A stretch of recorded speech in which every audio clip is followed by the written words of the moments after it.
Donc, aujourd'hui, on va voir que le premier outil pour hacker, pour faire de la rétro-ingénierie, c'est un outil auquel on pense jamais. Vous l'utilisez tous les jours. Vous passez un temps incroyable dessus.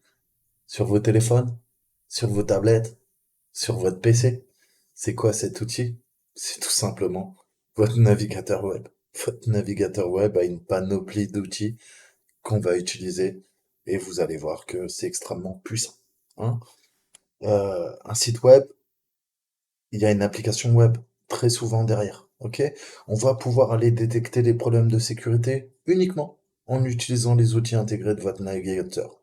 Le plus souvent, en fait, on a des outils et des scripts de sécurité qui sont automatisés, mais qui manqueront de nombreuses vulnérabilités potentielles et des informations utiles.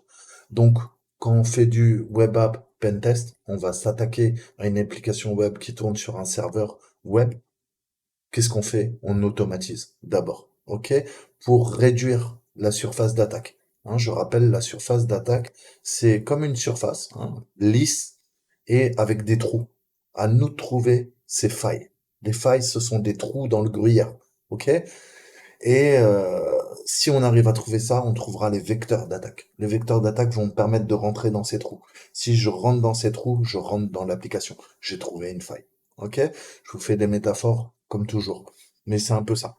hein. Donc, réduire au maximum la surface d'attaque pour ensuite le faire de façon manuelle. Je vous ai dit, on vous vend du rêve. L'intelligence artificielle est capable de prouesses. Le cerveau humain est bien supérieur pour certaines tâches. Vous pouvez tout automatiser avec les logiciels qui valent des millions de dollars. Si vous avez un gars intelligent qui sait ce qu'il fait, qui est au bon endroit, au bon moment, ça fera toute la différence. Et ça, aucun logiciel pourra le faire. On est quand même des êtres humains incroyables, au niveau de notre créativité, et il suffit d'entraîner. Je vous ai dit, le cerveau, c'est pas un muscle, mais c'est pareil. Plus vous allez pratiquer, plus vous allez acquérir la dextérité. Je m'arrête là. Qu'est-ce qu'on a dans un navigateur, en fait?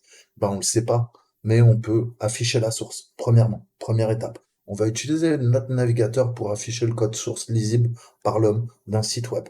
Vous savez qu'il est composé du HTML, qui est vraiment la structure. Ensuite, on a quoi? On a les CSS, les Cascade Style Sheet, qui vont mettre en forme, qui vont faire rendre beaucoup plus attrayant. Ça va être les couleurs, ça va être la mise en forme. Ensuite, qu'est-ce qu'on a d'autre? On a peut-être du JavaScript qui va vérifier ce que vous tapez, qui va vous demander, qui va faire du sanitizing aussi, qui va nettoyer les entrées des utilisateurs. Parce que si je demande à mon utilisateur de rentrer un mot de passe et qu'il commence à m'envoyer un shellcode pour pirater ma machine, je vais pas être content. Donc le JavaScript va me permettre de faire des rendus dynamiques. Vous allez passer la souris sur certains endroits du site web et il y a des menus déroulants qui vont apparaître. Je vais pouvoir avoir des boutons hamburger, comme on les appelle. Je vais pouvoir modifier et interagir en fonction des événements créés par l'utilisateur. Les événements JavaScript sont des modifications euh, grâce à des événements. On a des événements souris, on a des événements clavier, ok? Mais on a un événement qui s'appelle mouse on click, ok? Donc où dès que l'utilisateur passe sa souris sur un élément et clique dessus, eh ben ça va modifier l'aspect graphique du site web. Tout ça, ce sont des événements, c'est le JavaScript qui le gère. Ok? Et après, on a une structure aussi en PHP qui va nous permettre de faire l'interface entre quoi? Entre la page web qui est servie par le serveur web et le back-end. Le back-end, rappelez-vous, c'est un nom euh, fourre-tout, mais ça veut dire vraiment un côté court, côté jardin. Nous, c'est pareil. On a côté client, côté serveur. Back-end, c'est côté serveur. Et vous savez qu'un serveur web, maintenant, il fonctionne pas tout seul. Le serveur web, il est également corrélé. Généralement, il nous faut quoi? Il nous faut, si on doit parler de Linux, il nous faut du Apache, du MySQL, du PHP. Ok? Le PHP fait l'interconnexion entre la base de données, le back-end, et le serveur web, le serveur Apache, par exemple. Si on doit parler du monde Linux, on a LAMP, Linux, Apache, MySQL, PHP. Avec ça, avec ces quatre trucs, un système d'exploitation de Linux qui va faire tourner PHP, MySQL et Apache, je peux héberger un site web, même sur mon ordinateur, ok? Gratuitement. Tout est open source. D'accord? Ensuite, on a l'inspecteur. Alors, ça a plusieurs noms, mais ça permet d'inspecter les éléments d'une page web et d'apporter des modifications pour afficher le contenu généralement bloqué. Alors là, vous allez me dire, ouais, c'est comment tu peux modifier les éléments? Je vais vous montrer un exemple très simple. On va aller sur un site très connu. Donc, je vais sur Offensive Security, hein, qui vous donne de très bonnes formations. Ce sont les papas de Kali Linux. Ok? Cette page, ok, comme je vous l'ai dit, elle est structurée par du JavaScript, par du HTML, par du CSS. On peut modifier en temps réel dans le navigateur. Hein. J'ai quoi? J'ai l'inspecteur, je vous ai dit, qui permet de modifier les éléments. Hein. J'ai le debugger qui va me permettre d'inspecter et contrôler le flux des JavaScript d'une page. Hein, vous allez voir qu'on peut attaquer le JavaScript. Vous allez comprendre dans quelques minutes pourquoi.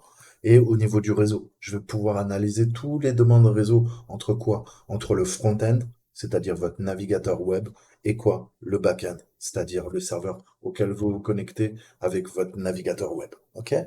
Donc là, je vais vous montrer une petite bidouille, et puis bah, on va voir ça. Regardez bien cette page, et regardez ce que je vais en faire. Donc voilà, hein, ce qu'on peut faire. C'est pour ça qu'il faut apprendre la programmation.